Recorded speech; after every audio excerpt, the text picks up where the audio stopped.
You ask Tiger to solve. This deals with linear equations with one unknown. The final result is v equals 13. Let's solve it step by step. Simplify the expression. Simplify the arithmetic. Swap sides.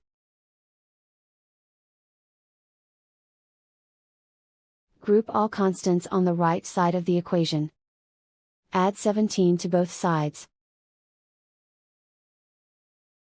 Simplify the arithmetic.